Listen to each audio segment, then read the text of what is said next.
जय हिंद दोस्तों। लोन जितना आसानी से मिल जाता है उतना ही दिक्कत होता है उसको चुकाने में। लोन जितना ही आसानी से सभी लोगों को मिल जाता है, लोन देखिए बहुत आसानी से मिल जाता है। आप बैंक जाएंगे, आपका डॉक्यूमेंट सारा सब चीज़ ठीक रहेगा, आपका इनकम सोर्स ठीक रहेगा, आईटी रिटर्न ठीक रहेगा, या गवर्नमेंट जॉब है तो पे स्लिप ठीक रहेगा, सब चीज़ ठीक रहेगा, तो लोन आपको बहुत आसानी से मिल जाएगा। बहुत ज़्यादा इंक्वायरी नहीं होगा, खास करके होम लोन।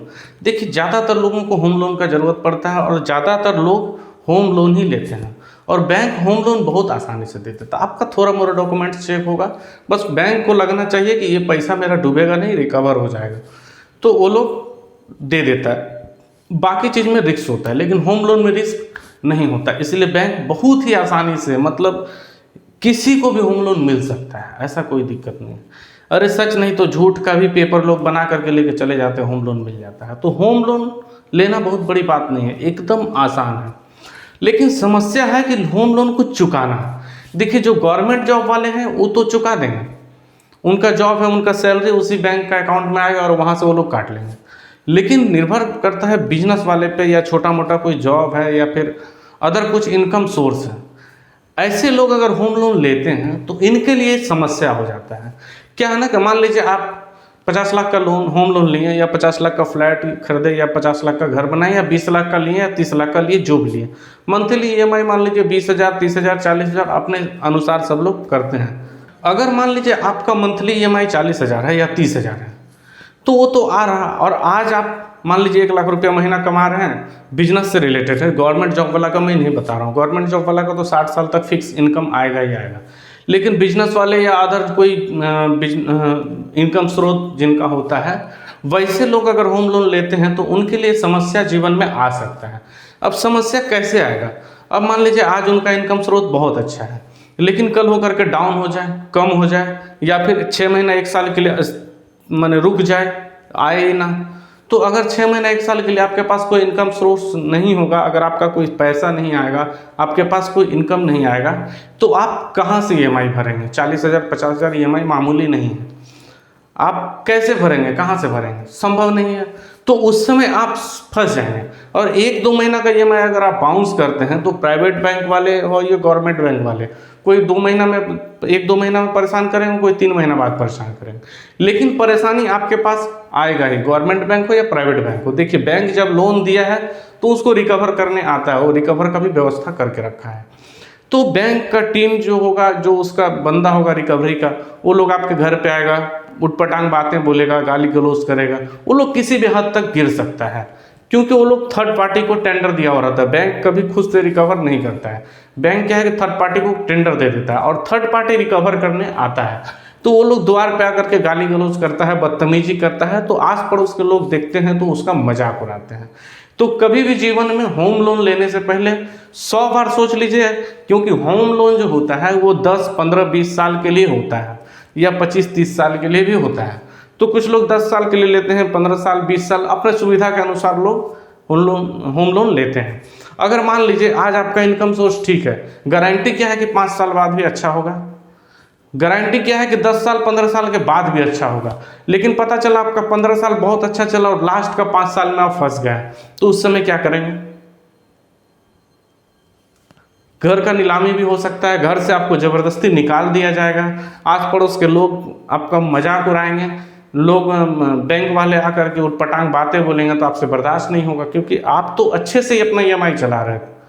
लेकिन आज किसी समस्या के कारण आप फंसे हुए हैं, आपका बिजनेस में कोई नुकसान हो गया, या आपका इनकम स्रोत में कोई प्रॉब्लम आ गया जिसके वजह से आप परेशान हैं आज, तो आज आप बैंक को दे नहीं पाएंगे। जब बैंक को पैसा नहीं दे पाएंगे, ईएमआई नहीं भर पाएंगे, तो बैंक वाला आपको बहुत ज़्यादा परेशान करेगा। बैंक वाले से ज़्यादा आप परेशान हो जाएंगे आस पड़ोस के लोग से। आस पड़ोस का लोग मजाक उड़ाना चालू कर देगा, आपको मजाक बना देगा, आपका मैंने जितना गिरा सकता उतना गिरा देगा। ये सब समस्या आपके जीवन में आ सकता है अगर आप सोच समझ के लोन नहीं लेंगे। तो इसलिए जीवन में कभी भी कोई भी लोन हो, लेने से पहले 100 बार सोच लीजिए कि उसको भरेंगे कहाँ से, भरेंगे कैसे। एकदम 100 बार सोच लीजिए, 1000 बार सोच लीजिए, उसके बाद ही होम लोन या अदर पर्सनल लोन जो भी लोन लेना है उसके बारे में पहले बहुत अच्छी से सोच लीजिए, गहराई से सोच लीजिए, समझ लीजिए कि उसका भरपाई कहाँ से करेंगे। बाई चांस आपका बिजनेस में प्रॉब्लम हो जाता है, आपका इनकम स्रोत में प्रॉब्लम आ जाता है, तो आप उस समय क्या करेंगे, कैसे भरेंगे। तो रिस्क लेना बहुत बड़ी बात नहीं है, लोन लेना बहुत बड़ी बात नहीं है। आप लोन आसानी से ले सकते हैं, रिस्क आसानी से ले सकते हैं, लेकिन समस्या है कि कल होकर के आप फंस जाएंगे। तो कल होकर के आप फंसेंगे तो आपको कौन निकालेगा, कौन बचाएगा। आप बहुत बड़ा समस्या में कल होकर के फंस सकते हैं, क्योंकि एकदम ध्यान रखिएगा कि 5-10 साल आपका इनकम स्रोत सही है। हो सकता है अगर आप शरीर से खट रहे हैं, बाई चांस भगवान ना करे कुछ हो, लेकिन बाई चांस होता है ऐसा, आपका एक्सीडेंट हो जाए, आपका शरीर ऐसा हो जाए कि आप काम ही ना कर पाए, या आपके साथ कुछ ऐसा समस्या हो जाए कि आपका इनकम स्रोत बंद हो जाए। इनकम स्रोत बंद होने का बहुत कारण है।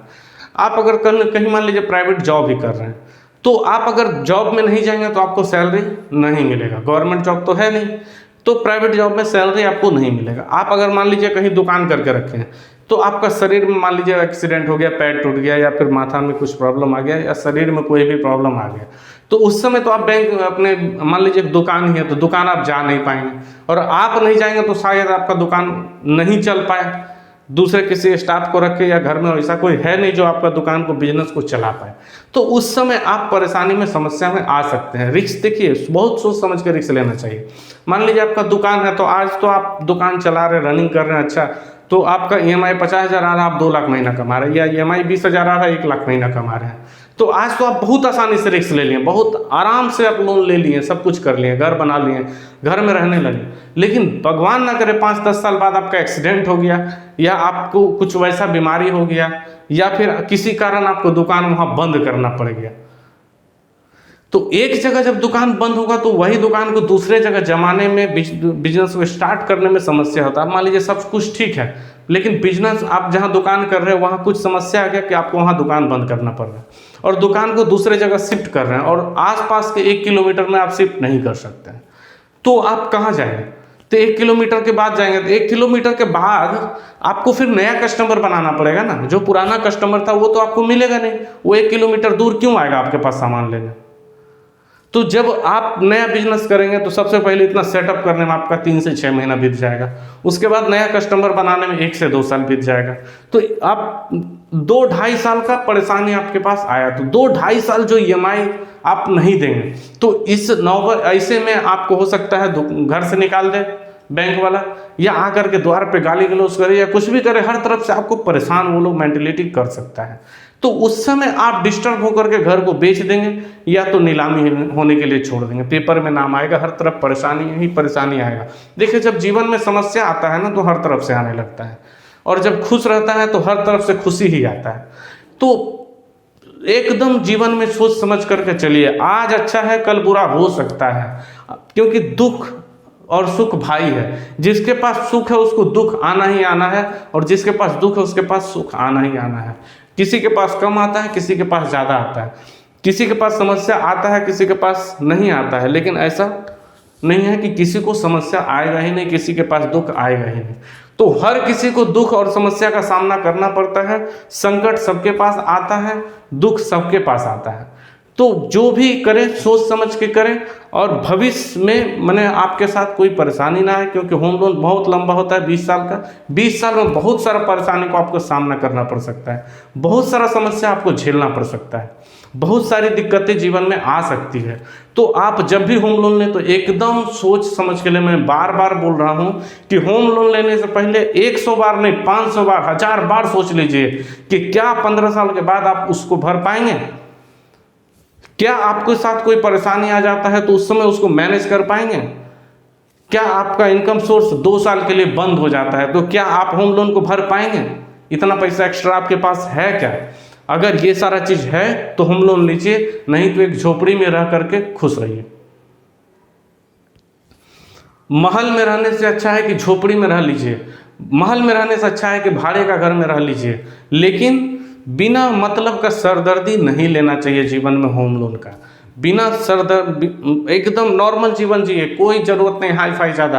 आपको हाई फाई रहना है ना तो महंगा से महंगा रेंट वाला घर ले लीजिए, लेकिन जिस दिन आपके पास मान लीजिए आप 10,000 या मंथली के हिसाब से रेंट ले रहे हैं, रेंट में घर ले लिए तो 10,000 ये मंथली रेंट लग रहा है, कोई दिक्कत नहीं है। कल हो करके मान लीजिए 5 साल 10 साल के बाद कभी आपके पास अगर परेशानी आया तो आप उस घर को छोड़ करके 2000 का रेंट वाला घर में भी जा सकते हैं, कोई दिक्कत नहीं है। लेकिन जब आपका लोन रहेगा तो आपको 10,000 महीना भरना है, मतलब 10,000 महीना भरना ही पड़ेगा। आप उसको छोड़ करके कहीं नहीं जा सकते, वो किसी भी हाल में आपको भरना ही पड़ेगा। तो मेरा सजेशन यही है कि भाड़े के घर में रह लीजिए 5 साल 10 साल, कोई दिक्कत नहीं है। 5-10 साल में पैसा जुगाड़ कर लीजिए, अधिक से अधिक पैसा इकट्ठा कर लीजिए। अगर आप 20 लाख का घर बना रहे हैं और जिसमें 15 लाख रुपए आपके पास कैश है, 5 लाख का सिर्फ लोन ले रहे हैं और आपका इनकम स्रोत लगभग ठीक ठाक है, तो आप इतना रिस्क ले सकते हैं। लेकिन 5 लाख आपके पास कैश है और 15 लाख लोन ले रहे हैं और 20 लाख का घर बनाना है, तो ऐसा रिस्क लेने से पहले 100 बार आप सोच लीजिएगा, नहीं तो आप बहुत बड़ा समस्या में फंस सकते हैं। भाड़ा घर में रहने में कोई इलाज शर्म नहीं, कोई दिक्कत नहीं है, दुनिया रहता है, आप भी रह सकते हैं, झोपड़पट्टी में रह सकते हैं, कहीं भी रह सकते हैं। लेकिन लोन का सरदर्दी लेने से पहले 100 बार सोच लीजिए। आपका हर चीज़ अच्छा होना चाहिए। आपका अगर कैपेसिटी 1 लाख का है तो आप 20,000 का लोन लीजिए, 20,000 EMI भरने भर का लोन लीजिए। तो एकदम माने बहुत ही सोच समझ के, बहुत ही कंजेस्टेड करके अपने जीवन में जो खर्चा का रास्ता है उसको चलाना है। खर्च का रास्ता को जितना कम से कम करके रखेंगे उतना अच्छा है। कमाई का रास्ता जितना अधिक से अधिक बढ़ा कर रखेंगे उतना जीवन के लिए अच्छा है। तो आज के लिए इतना ही। थैंक यू, धन्यवाद। जय।